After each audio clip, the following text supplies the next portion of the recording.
नमस्कार, exam happy by Jharkhand channel में आपका स्वागत है। तो दोस्तों जुड़ चुका हूं मैं यहां पर आपके लिए जेटेट परीक्षा 2025-26 की तैयारी को लेकर के। तो आप सभी जेटेट का परीक्षा देने के लिए तैयार होंगे।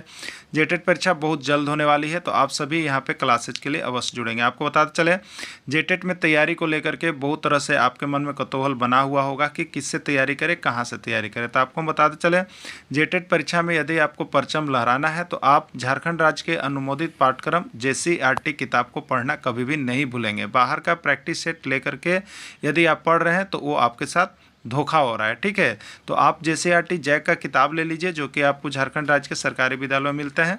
अगर आपको नहीं मिल पाता है तो हम देखिए यहाँ पे झारखंड राज्य के सरकारी विद्यालय से आपको हूबहू हैंड रिटेन नोट्स डेली बना करके, जो आपका न्यू सिलेबस आया है उसके आधार पर यहाँ पर सभी सब्जेक्ट का, चाहे आप 1 से 5 के शिक्षक हो, चाहे 6 से 8 का शिक्षक हो, सभी की तैयारी करवाते हैं।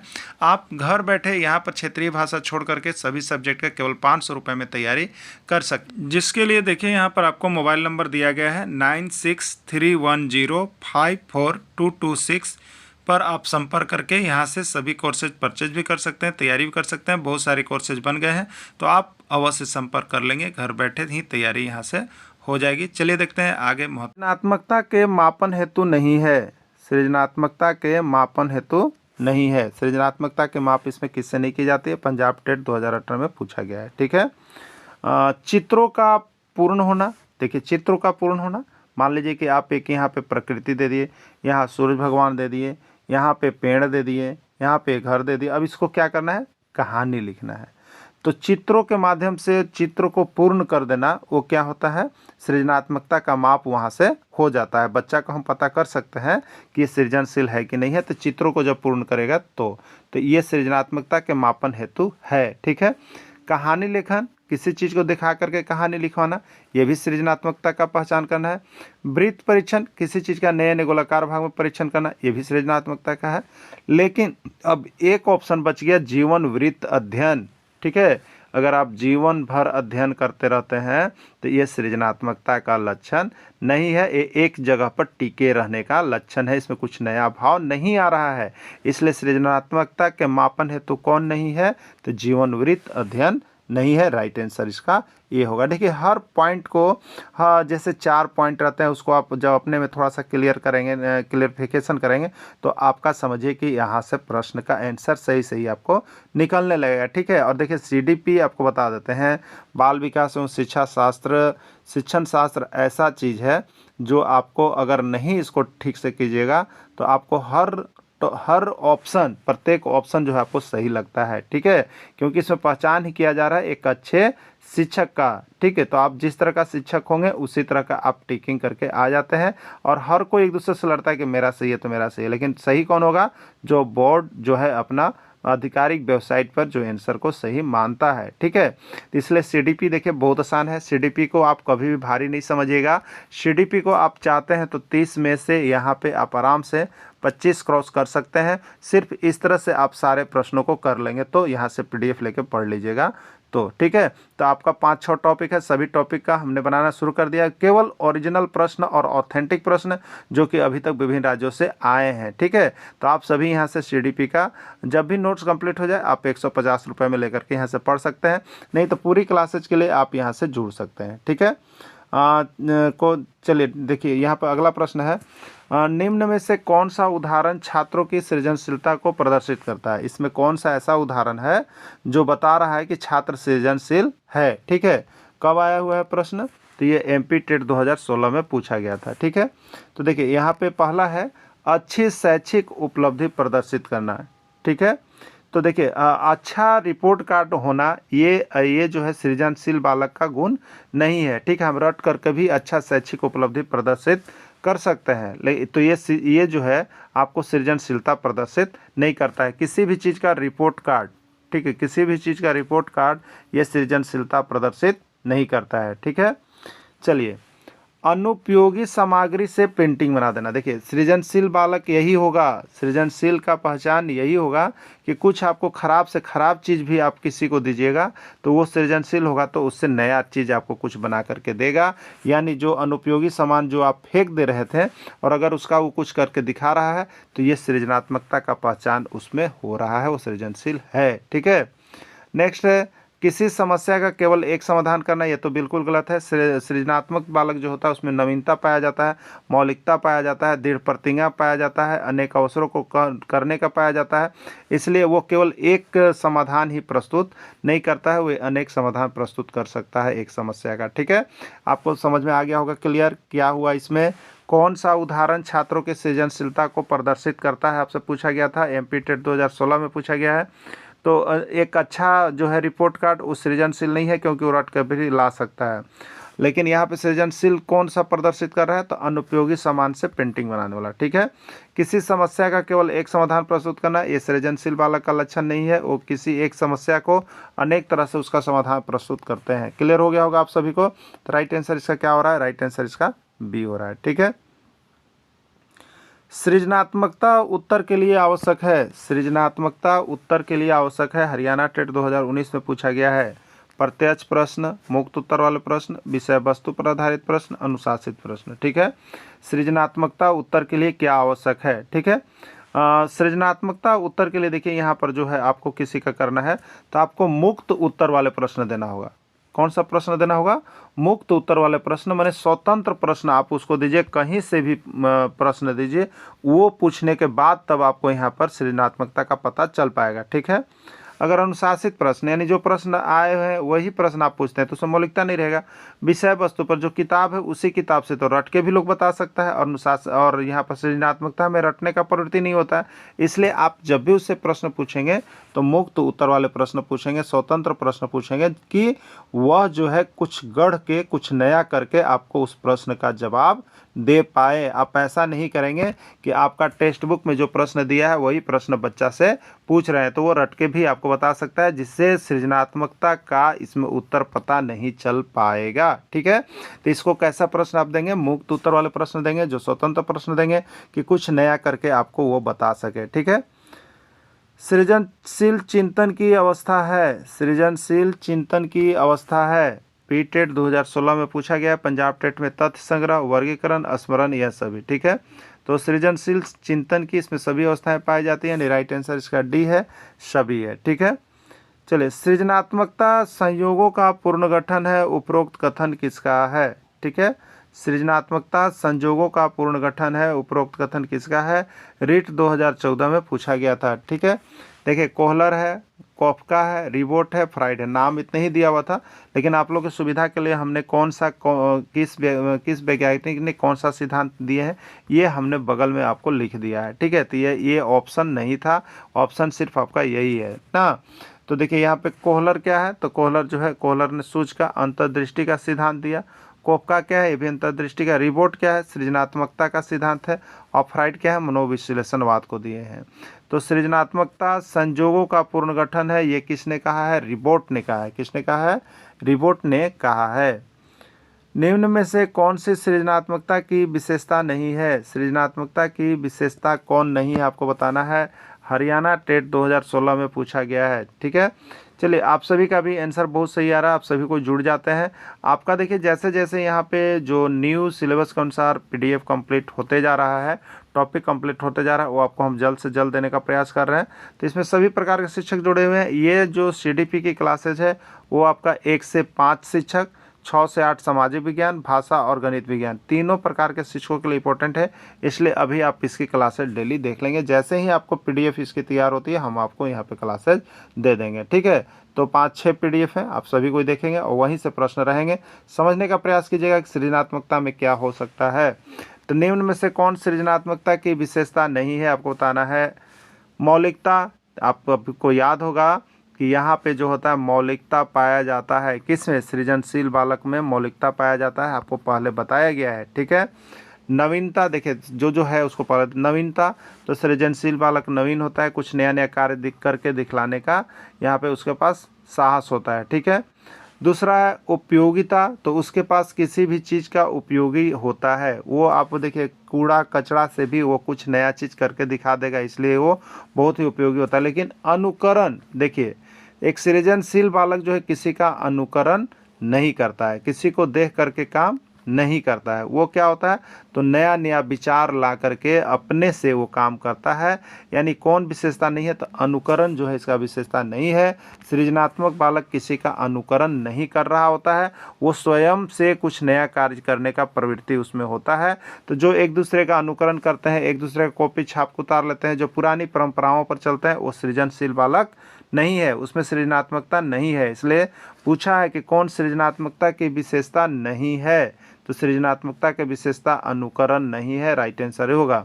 सृजनात्मकता का विशेषता मौलिकता है, उपयोगिता है, नवीनता है। ठीक है, कौन नहीं है, अनुकरण नहीं है। तो आपसे पूछा था कौन नहीं है, तो आप उसका राइट आंसर अनुकरण कीजिएगा।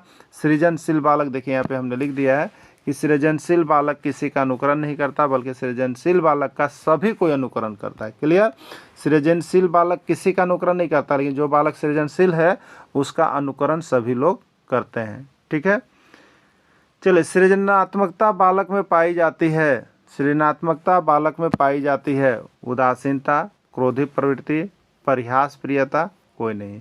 उत्तराखंड टेट 2019 में पूछ दिया। ठीक है, सृजनशील बालक कभी उदास नहीं होते हैं, वो कठिन से कठिन परिस्थितियों में भी कुछ हल्के से हल्के हुए काम कर सकते हैं, भारी से भारी काम कर सकते हैं, इसलिए उदासीन कभी नहीं होते हैं।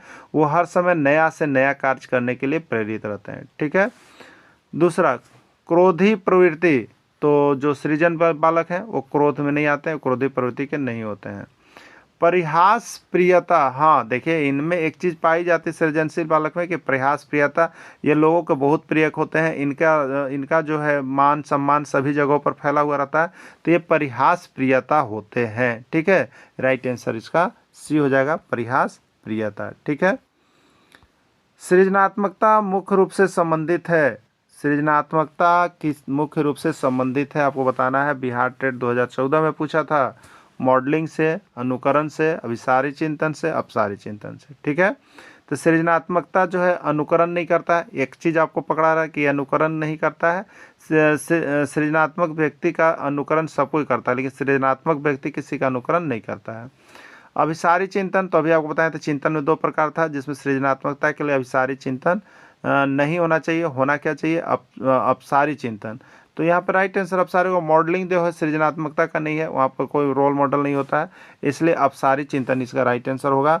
यानी सृजनात्मकता मुख्य रूप से अपसारी चिंतन से जुड़ा हुआ है। क्यों जुड़ा हुआ है, क्योंकि यह एक बिंदु पर केंद्रित नहीं होता है, बल्कि यह विभिन्न प्रकार के कार्य करने की क्षमता रखते हैं। ठीक है, सृजनात्मकता मौलिक परिणामों को व्यक्त करने की मानसिक प्रक्रिया है, यह परिभाषा किसका है, पंजाब टेट 2018 में पूछा गया है। ठीक है, तो सृजनात्मकता और मानसिकता सभी आपको बताएं कि दो कौवे हैं, वो बैठ के क्रो क्रो करेंगे, क्रो क्रो करेंगे, तो आपका क्या होगा, मानसिक खराब हो जाएगा। इसलिए सृजनात्मकता में जो मानसिक जुड़ेगा वो क्रो एंड क्रो के अनुसार जुड़ेगा। क्रो एंड क्रो किस में है, ए में है, तो राइट आंसर इसका ए हो जाएगा। सृजनात्मकता बालक की विशेषता है, सृजनात्मकता बालक की विशेषता है कौन सा, देखिए विशेषता जरूर देख लीजिएगा, सृजनशील बालक में यही पाया जाता है। आप अगर इसका हर पॉइंट 4 को दिया रहता है, थोड़ा सा क्लियर कीजिएगा, तो आपको सृजनात्मकता से एक प्रश्न अवश्य आपका बन जाएगा। ठीक है, उत्तराखंड टेट 2020 में पूछा गया है। तो सृजनात्मकता बालक की विशेषता कौन सा है, तो वे संवेदनशील होते हैं, परिहास प्रिय होते हैं, जिज्ञासु होते हैं, उपयुक्त सभी। तो राइट आंसर डी होगा, वे किसी कार्य के प्रति संवेदनशील भी होते हैं, यानी करने की क्षमता रखते हैं, परिहास प्रिय होते हैं, यानी खेल खेल में भी बहुत तरह से हुए क्या होते हैं, तो आगे बढ़ जाते हैं, सभी का वो पसंदीदा बन जाते हैं। जिज्ञासु होते हैं, तो जिज्ञासु होते हैं, तो सृजनशील बालक तो जिज्ञासु होते ही हैं, किसी चीज़ को जानने की इच्छा रखते हैं, कोई भी कठोर कार्य करने की इच्छा रखते हैं, लकीर का फकीर नहीं होने की इच्छा रखते हैं, खराब से खराब सामान से अच्छा सामान बनाने के लिए जिज्ञासु होते हैं। ठीक है, तो जिज्ञासु होते हैं, यानी राइट आंसर डी होगा, उपयुक्त सभी ना। गिलफोर्ड ने सृजनात्मकता के कितने तत्व बताए हैं, गिलफोर्ड ने सृजनात्मकता के कितने तत्व बताए हैं, हरियाणा टेट 2014 में पूछा गया था, 4, 5, 6 या 7। ठीक है, गिलफोर्ड के सृजनात्मकता के कितने तत्व बताए गए हैं, तो गिलफोर्ड ने सृजनात्मकता के 4 तत्व बताए हैं। अभी 4 तत्वों को आपको पहले क्लियर भी किया था, लेकिन यहाँ पे चले देख लेते हैं 4 तत्व कौन कौन सा है। तो तात्कालिक स्थिति से परे जाने की योग्यता, जो अभी उनका स्थिति अच्छा या खराब हो उससे बाहर निकलने की योग्यता रखते हैं। समस्या की पूर्ण व्याख्या, कोई भी समस्या है उसको नए सिरे से वो उसको बना करके अच्छा कर करके उसका हल एक नहीं अनेक प्रकार से ढूंढने की क्षमता रखते हैं। समन्वयशीलता, यह बालक क्या होते हैं, तो समन्वय कर लेते हैं, कहीं भी जा करके अपने आप को एडजस्टेबल होते हैं और ये समन्वय करके कुछ नया कार्य कर लेते हैं किसी भी चीज़ों से, ठीक है। तो ये भी चीज़ है। अब आपका है दूसरों के विचारों को परिवर्तन करने की योग्यता। सृजनशील बालक जो है किसी के विचार को भी बदल सकता है, परिवर्तन कर सकता है, ये योग्यता रखता है। यही इसका 4 तत्व है, ठीक है। सृजनशील बालक का दृष्टिकोण समान बालकों की तुलना में, सृजनशील बालक एक होगा और एक सामान्य बालक होगा, उसकी तुलना में उसका क्या होता है। पंजाब टेट 2016 में पूछा है, समान होता है, भिन्न होता है, समकक्ष होता है, कोई नहीं, ठीक है। सृजनशील बालक को एक खड़ा करेंगे और एक सामान्य बालक को खड़ा करके तुलना करेंगे तो क्या होगा, एक दोनों समान होंगे, एकदम बिल्कुल अलग, ठीक है। समकक्ष होंगे, बिल्कुल गलत, कोई नहीं है तो ये, यानी वो एक दूसरे से भिन्न भिन्न होंगे उनके विचार में, ठीक है। एक सृजनशील बालक को लाए, एक सामान्य बालक को लाए हैं, ठीक है। उसको भी एक गेंदा देंगे, इसको भी एक गेंदा देंगे। अभी गेंदा से कुछ सृजनशील बालक जो होगा इस गेंदा से कुछ नया चीज कर जाएगा, ये बालक जो है गेंदे में देखते रह जाएगा। तो सृजनशील बालक क्या होते हैं, अन्य बालकों की अपेक्षा भिन्न होते हैं, अलग अलग होते हैं, भिन्न भिन्न होते हैं, ठीक है। पात्रता परीक्षा जेटेट 2012 1 से 5 में हिंदी का जो प्रश्न आया था उसको हम लोग यहाँ पर अभी कंप्लीट करेंगे, ठीक है। तो प्रीवियस ईयर का क्वेश्चन पेपर देखिए आप लोग यहाँ सभी को बना लीजिएगा और पर्यावरण अध्ययन का नोट्स तो आपको देखिए यहाँ पर कंप्लीट करवा दिया गया है, साथ ही साथ उसका क्वेश्चन बैंक भी आप सभी को करवा दिया गया है, ठीक है। जो नए शिक्षक होंगे, जुड़ना चाहते होंगे तो केवल पर्यावरण अध्ययन का संपूर्ण नोट्स 150 रुपये में, साथ में उसका वीडियो आपको दे दिया जाएगा। तो 150 रुपये में आप यहाँ से पर्यावरण अध्ययन का ले सकते हैं आप, ठीक है।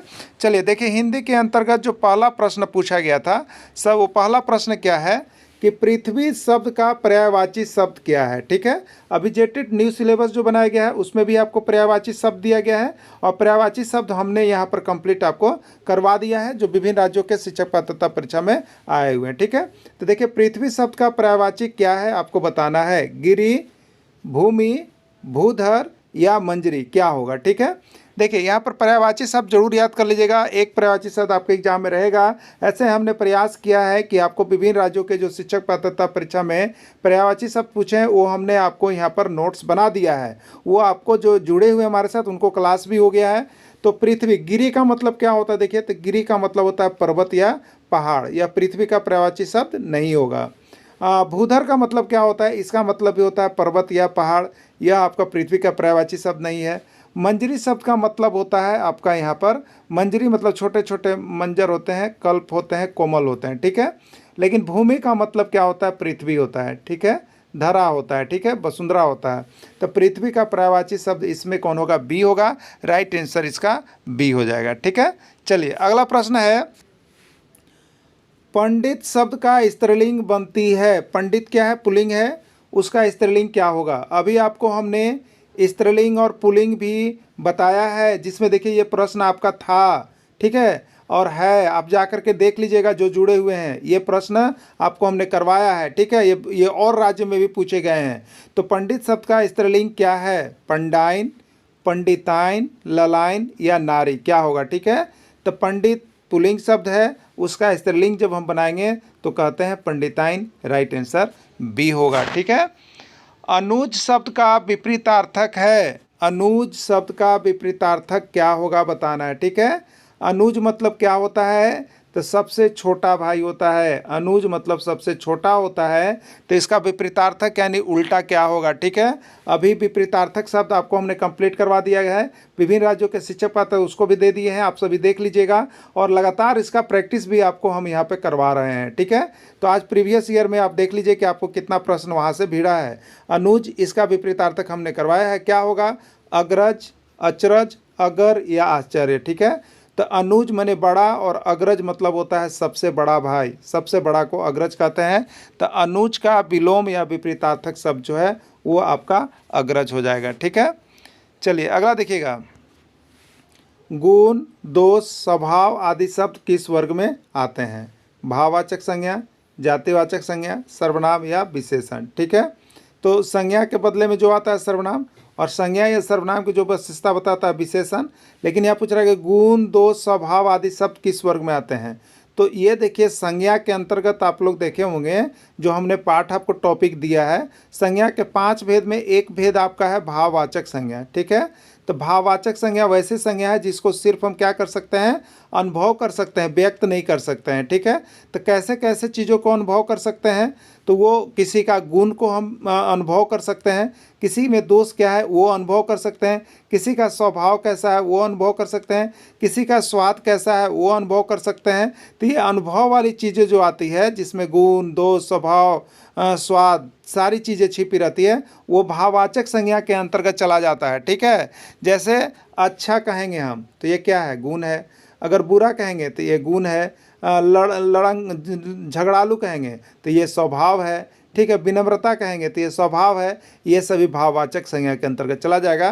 तो राइट आंसर इसका ये होगा। ठीक है, देखिए संज्ञा भी आ गया, पर्यायवाची शब्द भी आ गया, विलोम शब्द भी देखिए आपका आ जाएगा। तो सब कुछ आ रहा है, तो इसलिए जितना आपको हम नोट्स बना दिए हैं और सब देखिए वहीं से है। ठीक है, तो आपको जुड़ने की ज़रूरी है, आपको यहाँ से पढ़ने की ज़रूरी है। ठीक है, रोहन तबला बजा रहा है रेखांकित शब्द है, विशेषण, सर्वनाम, संज्ञा या क्रिया। देखिए रेखांकित शब्द कहाँ पर है, इसको ध्यान देते हैं।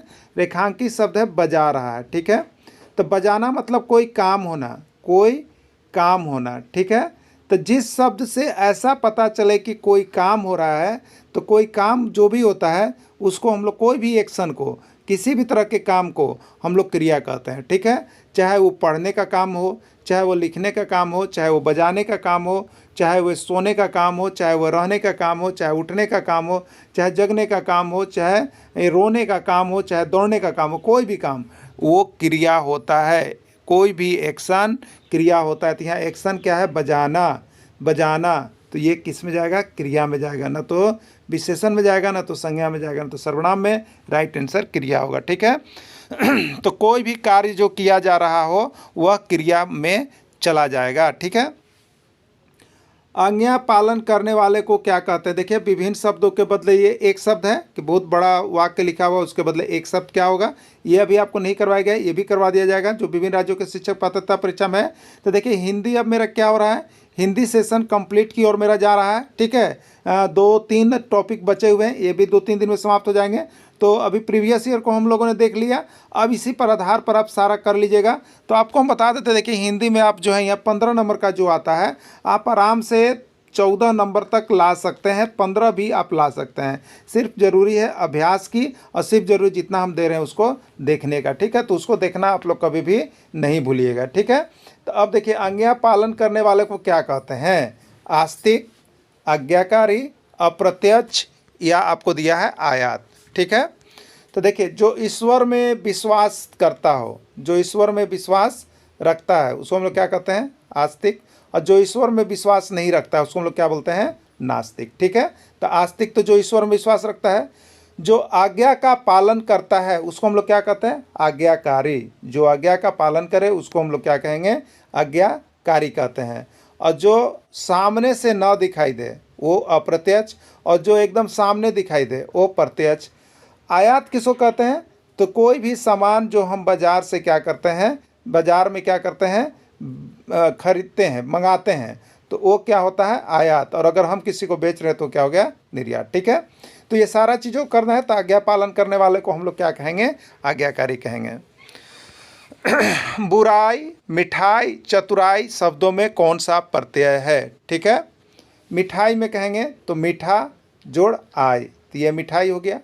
तो आई प्रत्यय लगा हुआ है, चाहे वो बुराई हो, चाहे मिठाई हो, चाहे चतुराई हो, सभी में क्या लगा हुआ है, आई प्रत्यय लगा हुआ है। राइट आंसर इसका सी हो जाएगा। हिमालय शब्द का संधि विच्छेद है, हिमालय शब्द का संधि विच्छेद है। संधि विच्छेद आपका बचा हुआ है अभी सिलेबस के अनुसार, संधि विच्छेद का बहुत जल्द आपका क्लास समाप्त हो जाएगा। हिम जोड़ाल, ही जोड़ माल, हिमा जोड़ ल, हिमाल जोड़ य। ठीक है, हिमालय तो क्या होता है, हिम होता है, और जोड़ क्या होता है, आलय होता है। ठीक है, हिमालय बर्फ का घर, और ये कौन सा संधि हो गया, ये स्वर संधि हो गया। ठीक है, दोनों में इसमें अ और आ का मिलन हो रहा है, तो ये स्वर संधि होगा। ठीक है, तो हिमालय का संधि विच्छेद होगा हिम जोड़ आलय, राइट आंसर ए होगा। और यह कौन सा संधि होगा? तो स्वर संधि होगा। ठीक है। शिक्षण में छात्रों की सर्वाधिक भागीदारी संभव है। शिक्षण में छात्रों की सर्वाधिक भागीदारी कैसे संभव है? व्याख्या विधि द्वारा, चर्चा विधि द्वारा, पुस्तक विधि द्वारा, ऑडियो विजुअल ऐड द्वारा। ठीक है। देखिए आपका जो सिलेबस बनाया गया है, एक तो आपका पाठ का है और दूसरा ख ग्रुप शिक्षण विधि का। देखिए शिक्षण विधि से 1 से 2 प्रश्न है और यह शिक्षण विधि आप पर निर्भर करता है। इसको आप सोचिएगा कि हम रट के या उसके हर टॉपिक को बना के पढ़े, तो ऐसा ज़रूरी नहीं है। ये 1-2 प्रश्न आपके दिमागी टेस्ट की ओर अग्रसित होता है जो आपका शिक्षण विधि से होता है, और यह आपको किसी भी जगह से रटने और करने ज़रूरी नहीं है। आपको ये अपने दिमागी टेस्ट ही होगा, इसलिए आपको केवल अपना जो है टॉपिक को कंप्लीट करना है जो आपको ए में दिया हुआ रहता है, जो चैप्टर का नाम दिया हुआ। ठीक है। शिक्षण विधि वाले आपके दिमागी टेस्ट पर रहेंगे और उससे 1-2 प्रश्न रहेंगे, ज़्यादा नहीं रहेंगे, इसलिए उधर आपको ज़्यादा एग्रेसिव नहीं होना है। ठीक है। तो शिक्षण में छात्रों की सर्वाधिक भागीदारी किस प्रकार से संभव है? व्याख्या विधि द्वारा, चर्चा विधि द्वारा, पुस्तक विधि द्वारा, ऑडियो विजुअल ऐड द्वारा। ठीक है। सबसे पहले तो देखिए यहाँ शिक्षण का काम हो रहा है, शिक्षण का काम छात्र और शिक्षक के बीच हो रहा है, तो किस द्वारा सबसे अधिक होगा कि जिसमें सभी का भागीदारी हो, शिक्षक का भी भागीदारी हो और बच्चा भी उसमें भाग ले रहा हो। वो कैसे होगा? तो वो देखिए होगा चर्चा विधि द्वारा। ठीक है। चर्चा विधि में क्या होता है कि शिक्षक किसी चीज़ को यदि व्याख्या बताएं तो उसको फिर क्या करेंगे, बच्चों के बीच चर्चा करेंगे। ठीक है। बच्चों के बीच क्या करेंगे? चर्चा करेंगे, या बच्चा से बीच बीच में क्या करेंगे, प्रश्न पूछेंगे और वो बच्चा उसका चर्चा करेगा। तो इससे क्या होगा, सभी का भागीदारी जो है बहुत अच्छा जुड़ाव रहेगा। तो छात्रों की सर्वाधिक भागीदारी जो है शिक्षण का जब कार्य चल रहा हो तो वो चर्चा विधि द्वारा होगा। ठीक है। भाषा के अभिव्यक्तात्मक कौशल कौन है? ठीक है। भाषा के अभिव्यक्त करने का कौशल कौन है? ठीक है। तो देखिए सुनना बोलना, पढ़ना लिखना, सुनना पढ़ना, बोलना सीखना क्या है? ठीक है। तो भाषा के जो कौशल हैं वो है शुभोपली। आप लोग पढ़े होंगे शुभोपली। 4 को कौशल हैं। सबसे पहले सुनना होता है, फिर बोलना होता है, फिर पढ़ना होता है, फिर लिखना होता है। ठीक है। लेकिन अभिव्यक्त करने के लिए क्या होता है? तो 2 को होता है, सुनना और बोलना। ठीक है। ये अभिव्यक्त करने का कौशल होता है। तो भाषा का अभिव्यक्त करने का कौशल क्या है? तो यहाँ पर जाएगा सुनना बोलना, जिसको शुभोपली के नाम से जाते हैं। तो पहला कौशल है सुनना और बोलना। आँख का तारा होना मुहावरा का क्या अर्थ है? देखिए आँख का तारा होना मुहावरा का क्या अर्थ है आपको बता दिया गया है। अभी मुहावरा हमने कंप्लीट करवा दिया है और विभिन्न राज्यों के शिक्षक पात्रता परीक्षा जो है उसको भी दिखा दिया है। वहाँ पर देखिएगा आपको आँख का तारा मिला है कि नहीं मिला है ना, वो विभिन्न राज्य में भी आया है। आँखों में चमक होना, आकाश में तारा, बहुत प्यारा, आँख की रोशनी। ठीक है। तो आँख का तारा होना मतलब बहुत प्यारा होना। ठीक है। तो जिसके घर में एक लड़के होते हैं या एक लड़कियाँ जो भी होती है, एक बच्चे होते हैं, वो क्या होते हैं, माता पिता के आँखों का तारा होते हैं। ठीक ना। तो उसको कहते हैं आँख का तारा, यानी उनके लिए वो बहुत ही प्यारा होते हैं।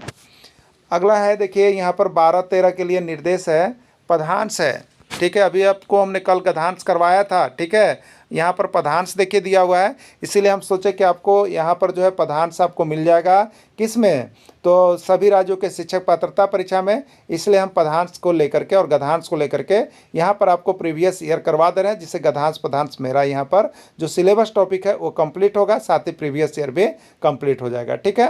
तो प्रश्न संख्या 12-13 के लिए निम्नलिखित पदांश को ध्यानपूर्वक पढ़ें और नीचे दिए गए प्रश्नों के उत्तर दें। तो ये पदांश आपको गद्यांश और पदांश से देखिए 5 या 6 प्रश्न आपका अभी जो 2026 में प्रश्न पूछे जाएंगे उससे भी आएगा। ठीक है।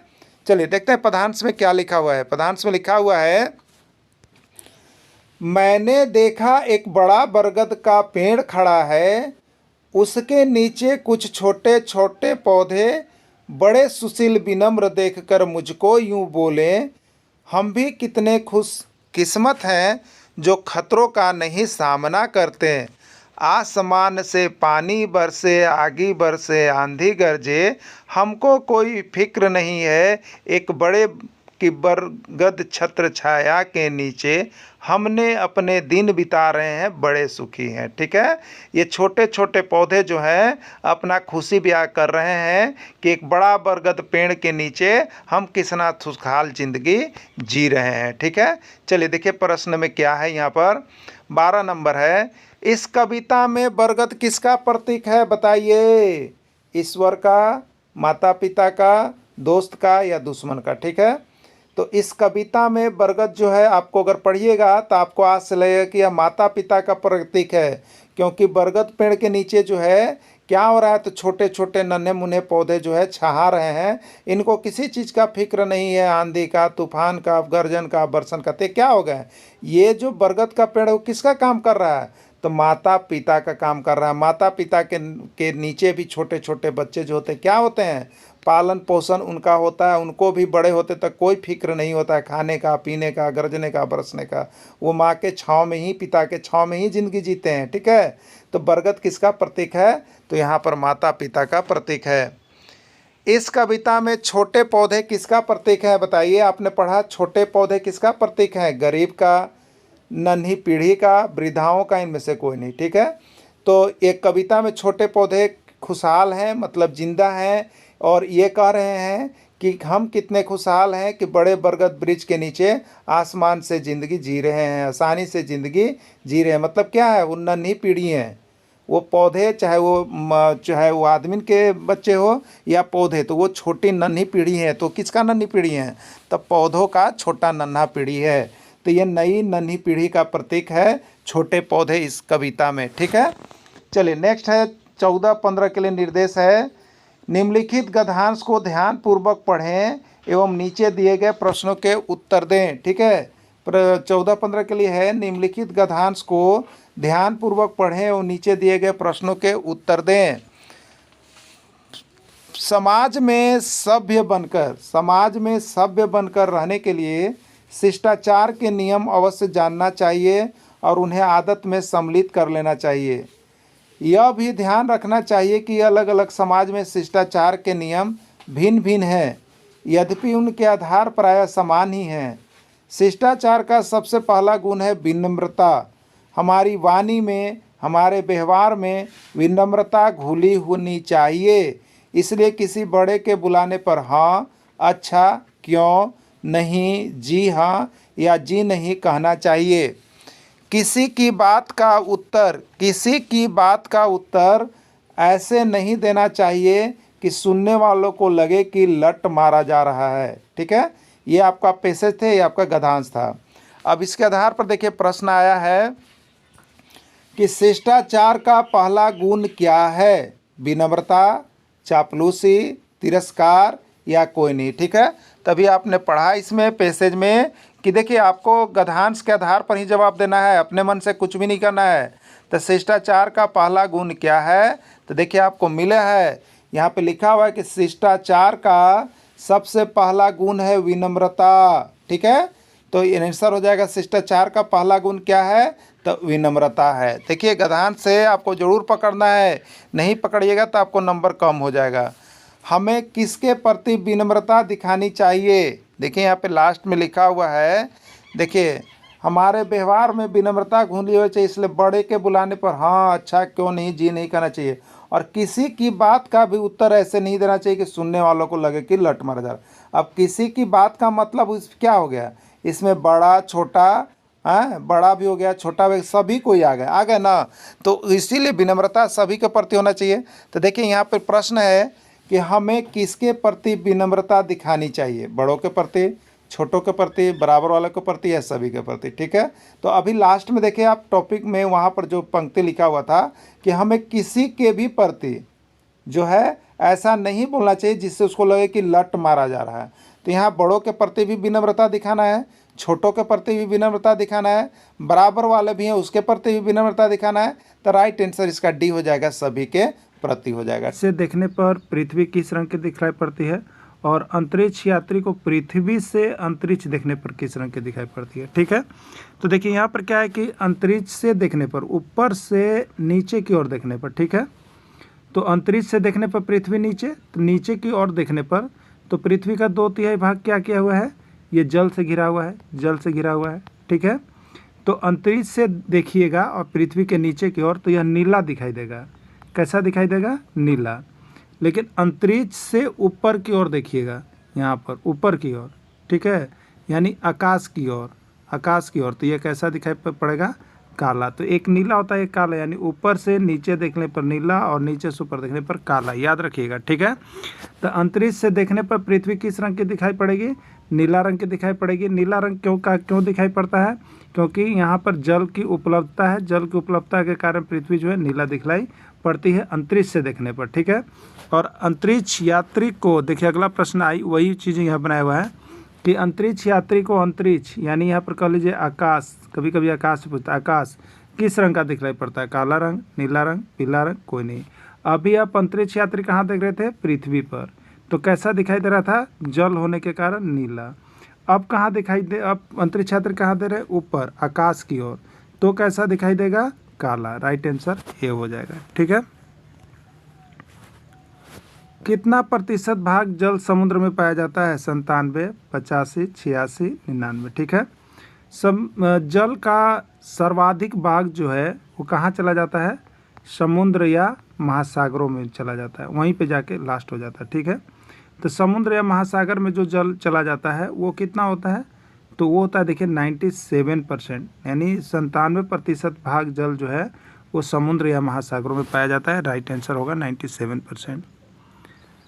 बर्फ़ से पिघलने वाले जल की मात्रा कितनी है? बर्फ़ से पिघलने वाले जल की मात्रा कितनी है? 2%, 3%, 4% या सभी, ठीक है। देखिए यहाँ पर जो जल हमको पृथ्वी पर मिलता है अधिकांश 97% भाग तो समुद्र में चला गया। अब जो बचा हमारे पास 3% भाग, यही 3% भाग जो है वो स्वच्छ जल है या पीने योग्य जल है, ठीक है। तो इसमें से स्वच्छ जल वो कहाँ से मिलता है? तो वो आपको भूमिगत से, बर्फ़ से, आकाश से और यहाँ पर बर्फ़ से, आकाश से मिलता है, ठीक है, पिघल करके। तो बर्फ़ से पिघलने वाला जल कितना होता है? तो देखिए ये होता है 2%, ठीक है, बर्फ़ से 2% है। स्वच्छ जल या पीने योग्य जल कितना प्रतिशत होता है? स्वच्छ जल या पीने योग्य जल कितना प्रतिशत भाग पृथ्वी पर उपस्थित है? 0.01%, 1.08%, 2.08% और 4%। ये झारखंड टेट 2013 का प्रश्न है, छत्तीसगढ़ टेट 2018 का प्रश्न है और बिहार टेट 2011 का प्रश्न है, ठीक है। बहुत इंपॉर्टेंट प्रश्न है। तो देखिए पृथ्वी पर स्वच्छ जल या पीने योग्य जल का जब भी प्रतिशत आपको देता है तो याद रखिएगा 2.5 से लेकर के 3 के बीच में होगा, ठीक है, इतना के बीच में ही देता है, क्लियर। तो इतना के बीच में कोई एक ऑप्शन होगा जिसको आप टिकिंग कर सकते हैं। 2.6 हो सकता है, 2.7 हो सकता है, 2.8 हो सकता है। तो 2.8 यहाँ पर दिया हुआ है, इसलिए 2.8 हम यहाँ पर टिकिंग कर रहे हैं, ठीक है। इस तरह का प्रश्न बहुत इंपॉर्टेंट है। अगला प्रश्न है, अंतरिक्ष यात्री को आकाश किस रंग का दिखलाई पड़ता है? अंतरिक्ष यात्री को आकाश किस रंग का दिखलाई पड़ता है? नीला, काला, पीला, सभी। CG TET, UP TET, MP TET, बहुत इंपॉर्टेंट प्रश्न। अंतरिक्ष यात्री को आकाश किस रंग का दिखलाई पड़ता है? तो अंतरिक्ष यात्री को आकाश जो है आपको काला रंग का दिखाई पड़ता है, ठीक है। और अंतरिक्ष से देखने पर पृथ्वी किस रंग का दिखलाई पड़ता है? नीला रंग का दिखलाई पड़ता है। दोनों को याद रखिएगा। अंतरिक्ष यात्री को आकाश, आकाश मतलब ऊपर, ऊपर देख रहा है तो ऊपर देखने पर काला, और अंतरिक्ष यात्री अगर पृथ्वी, पृथ्वी में नीचे तो नीला, ठीक, याद हो जाएगा आप सभी को। प्रश्न बहुत इंपॉर्टेंट है। कोनों का योगफल 90 डिग्री, दो कोनों का योगफल 90 डिग्री होता है तो वह कोण कहलाता है? दो कोनों का योगफल 90 डिग्री होता है तो वह कोण क्या कहलाता है? हरियाणा टेट 2019 का पूछा गया प्रश्न है। पूरक कोण, संपूरक कोण, अधिक कोण या कोई नहीं, ठीक है। यदि दो कोनों का योगफल 90 डिग्री होता है, दो कोनों का योगफल 90 डिग्री होता है तो वह कोण जो होता है आपका पूरक कोण कहलाता है। आपको इसके पहले भी परिभाषा दिया गया है, अभी भी परिभाषा दे रहे हैं। दो कोनों का योगफल 90 होगा तो पूरक, और दो कोनों का योगफल 180 होगा तो संपूरक, क्लियर। चलिए नेक्स्ट, 90 डिग्री का पूरक कौन है? ये सीजी टेट 2017 में पूछा गया था। छत्तीसगढ़ शिक्षक पात्रता परीक्षा 2017 का पूछा गया प्रश्न है कि 90 डिग्री का पूरक कोण क्या होगा, ठीक है। 0 डिग्री, 90 डिग्री, 1 डिग्री या कोई नहीं, ठीक है। तो 90 डिग्री का पूरक कोण, तभी आपको इसके पहले भी पता है पूरक कोण बराबर क्या होता है? 90 डिग्री माइनस दिया हुआ कोण, जो प्रश्न पूछ रहा है। तो प्रश्न 90 डिग्री का है तो 90 डिग्री माइनस 90 डिग्री बराबर 0 डिग्री, यही आंसर हो गया। राइट आंसर ये हो गया, क्लियर। चलिए अगला है, यदि दो कोनों की मापों का योगफल 180 डिग्री हो तो वह कोण कहलाता है? यदि दो कोनों के मापों का योगफल 180 डिग्री है तो वह कोण क्या कहलाएगा? ये पंजाब टेट 2015 का पूछा गया प्रश्न है। समपूरक कोण, अनुपूरक कोण, ऋजुपूरक कोण, यह सभी, ठीक है।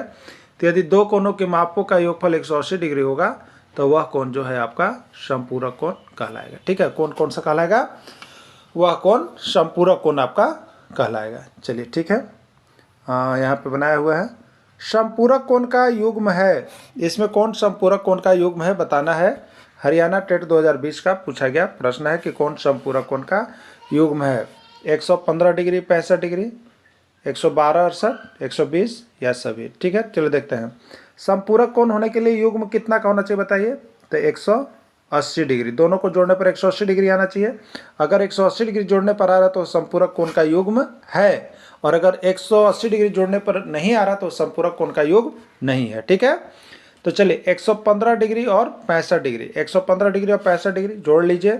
115 और 65 कितना होगा? 5 5 10, 6 1 7 1 8, 180 डिग्री समपूरक कोण है। 112 और 68 को जोड़िएगा तो ये भी 180 आएगा, ठीक है, ये भी समपूरक कोण है। 120 और 60 को जोड़िएगा तो ये भी 180 आएगा, ये भी समपूरक कोण है। यानी राइट आंसर डी होगा, सभी होगा, ठीक है। देखिए नीचे कैलकुलेशन किया हुआ है, ठीक है। Exam happy bike Jharkhand channel से आप देख रहे हैं, सभी को जुड़िए, सभी को यहाँ से सही और सटीक चीज़ की तैयारी कीजिए, ठीक है। कम पढ़ के ज़्यादा अंक उठाना है, आपके पास एकमात्र ऑप्शन JCRT जैक की किताब ओनली फॉर। 132 डिग्री का समपूरक कोण ज्ञात कीजिए। उत्तराखंड टेट 2018 का पूछा गया प्रश्न है। 48 डिग्री, 38 डिग्री, 28 डिग्री या कोई नहीं, ठीक है। 132 डिग्री का समपूरक कोण, क्लियर। देखिए समपूरक कोण बराबर क्या होता है? समपूरक कोण जब भी निकालने को बोल दे तो समपूरक कोण बराबर होगा 180 डिग्री माइनस प्रश्न में दिया हुआ कोण, ठीक है। तो 180 डिग्री माइनस प्रश्न में दिया हुआ कोण, तो प्रश्न में 132 डिग्री दिया है तो 180 में से 132 घटा दीजिएगा, ठीक है। तो अब बताइए कितना होगा? 10 में से 2 जाएगा आपका 8 बजे, 7 में से 3 48 डिग्री, ठीक है। तो 48 डिग्री इसका राइट आंसर हो जाएगा, हटा लीजिएगा तो 48 किस में? ए में है, तो ए ही इसका राइट आंसर हो जाएगा, बाकी यहाँ दिया हुआ, ठीक है। 158 डिग्री का समपूरक कोण होगा। पंजाब टेट 2016 में पूछ दिया है समपूरक कोण का, ठीक है, कि 158 डिग्री का समपूरक कोण क्या होगा, ठीक है। तो समपूरक कोण का भी फॉर्मूला आपको तो पता ही है। समपूरक कोण बराबर क्या होता है बताइए? जब भी निकालना हो किसी का समपूरक कोण का मान, तो 180 डिग्री माइनस प्रश्न में दिया हुआ कोण, तो प्रश्न में कितना दिया हुआ है? 158, तो 180 माइनस 158 डिग्री, ठीक है। 10 में से 8 गया 2, यहाँ कितना बच गया? 7 में से 5 गया 2, यानी कितना आ रहा है? 22 डिग्री आ रहा है। कितना आ रहा है? 22 डिग्री। 22 डिग्री किस में है? ए में है, तो राइट आंसर इसका ये हो जाएगा, ठीक है, राइट आंसर ये हो जाएगा। बाकी देखिए यहाँ पे आपको कैलकुलेशन करके दे दिया गया है, बना करके दे दिया गया है, आप सभी इसको अवश्य देख लीजिएगा क्यों कैलकुलेशन किया हुआ रहता है, ठीक है। चलिए अगला, इसमें कौन समपूरक कोण का युग्म नहीं है? आपको बताना है कि इसमें कौन समपूरक कोण का युग्म नहीं है। हरियाणा टेट 2015 में पूछा गया था प्रश्न कि इसमें कौन समपूरक कोण का युग्म नहीं है, ठीक है। 60 डिग्री, 30 डिग्री। तो समपूरक कोण के लिए क्या होना चाहिए? आप लोग सभी को पता है, इनका योगफल जो है 180 होना चाहिए। 180 होगा तो वो समपूरक कोण होगा, और 180 से एक भी कम या एक भी बेसी या पॉइंट भी कम बेसी हो गया तो वह कोण समपूरक नहीं होगा। तो इसमें कौन समपूरक कोण का युग्म नहीं है, ये आपको छांटना है, ठीक है। तो देखिए 60 डिग्री और 30 डिग्री को आप जोड़िएगा तो कितना आएगा? 90 डिग्री। ये समपूरक कोण नहीं है, पूरक कोण नहीं है। तो आपसे पूछा कौन समपूरक कोण का युग्म नहीं है, तो आंसर तो एक यहाँ आपको मिल गया, लेकिन आगे चेक कर लेते हैं। 110 और 70 को जोड़ेंगे तो 180, ये समपूरक कोण है। 100 और 80 को जोड़ेंगे तो 180 समपूरक कोण है। 120 और 60 को जोड़ेंगे तो 180 संपूरक कोण है, यानी 3 को संपूरक कोण है। तो इससे पूछा है कि कौन संपूरक कोण का युग्म नहीं है, तो ये फर्स्ट संपूरक कोण का युग्म नहीं है, ठीक है।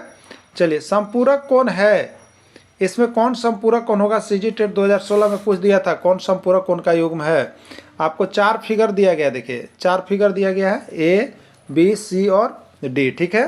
A में 60 डिग्री है, B में 120 डिग्री है, C में 110 डिग्री है और D में 70 डिग्री, ठीक है। बताना है कि इसमें कौन संपूरक कोण है। ये CG टेट 2016 में आया था। तो पहला A और C संपूरक कोण होगा, बताइए। तो A 60 डिग्री और C 110 डिग्री। 110 और 60 कितना होगा? 170। ये संपूरक कोण नहीं होगा। B और C संपूरक कोण है, आपको बताना है। तो B है 120 और C है 110, ठीक।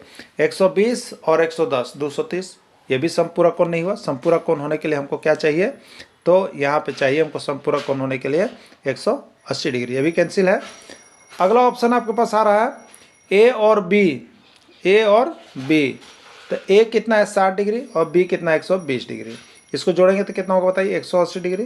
तो ये संपूरक कोण आया कि नहीं है, तो ये संपूरक कोण का युग्म है।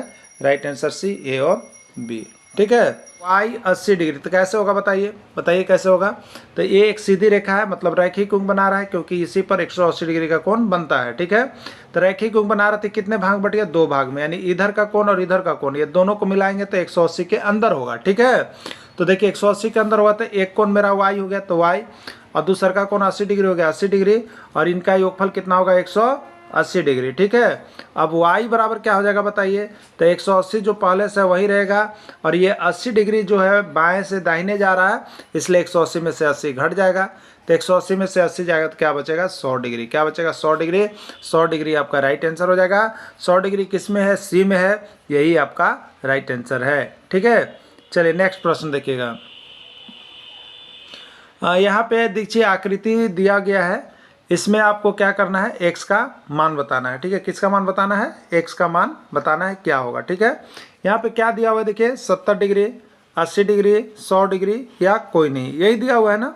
क्या होगा इसका आंसर देखते हैं हम लोग। ठीक है। तो देखिए क्या होता है यहाँ पे, जब हम हल करते हैं तो एक रैखिक युग्म बन रहा है। क्या बन रहा है आपके लिए, ये रैखिक युग्म बन रहा है। रैखिक युग्म मतलब एक सीधी रेखा पर जो भी कोण बने, चाहे वो कितना भी पार्ट में बटा, वो रैखिक युग्म है। तो रैखिक युग्म में क्या होता है 180 डिग्री का कोण बनता है। ठीक है। देखिए ये ऐसे दे देगा तो रैखिक युग्म नहीं है, लेकिन एक सीधा रेखा दे के कहीं भी काट रहा होगा इसे, तो ये रैखिक युग्म बनता है उभयनिष्ठ के लिए। ठीक है। तो अब देखिए क्या होगा रैखिक युग्म में, तो इसमें एक कोण तो पहले बन रहा है 65 डिग्री, तो 65 डिग्री प्लस दूसरा का बार खाली है x, तो x लेंगे, प्लस तीसरा का बार 35 है तो 35, और सभी कहीं मिला करके कितना होगा 180 डिग्री होगा। ठीक है। 65 और 35 कितना हो जाएगा बताइएगा, 60 30 90 और 10 100, तो 100 डिग्री प्लस x बराबर कितना हो जाएगा बताइएगा 180 डिग्री होगा। अब x बराबर क्या हो जाएगा, तो x बराबर देखिए 180 डिग्री पहले से लिखा हुआ तो रो रहेगा, और माइनस में जाएंगे और ये 100 इधर आ जाएगा, तो 180 माइनस 100 डिग्री हो जाएगा। ठीक है। 180 माइनस 100 डिग्री हो जाएगा, तो वो आपका कितना होगा 180 में से जब आप 100 घटाएंगे तो आपको मिलेगा 80 डिग्री। तो राइट आंसर इसका 80 डिग्री होगा। 80 डिग्री किस में है, बी में है। ठीक है।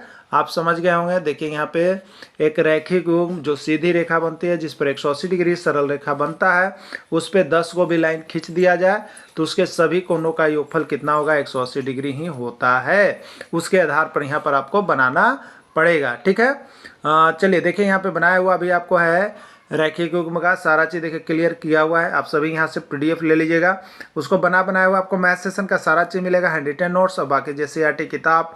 बहुत ही देखिए इसमें सुनहला अवसर है आपके लिए। आप सभी जुड़ करके यहाँ से आप तैयारी करके जो जाइएगा ना, तो आपका JTET का स्कोर ऑलरेडी बढ़ने वाला है। तो आप सभी सही चीज़ को पढ़ने के लिए यहाँ पर अवश्य जुड़िए।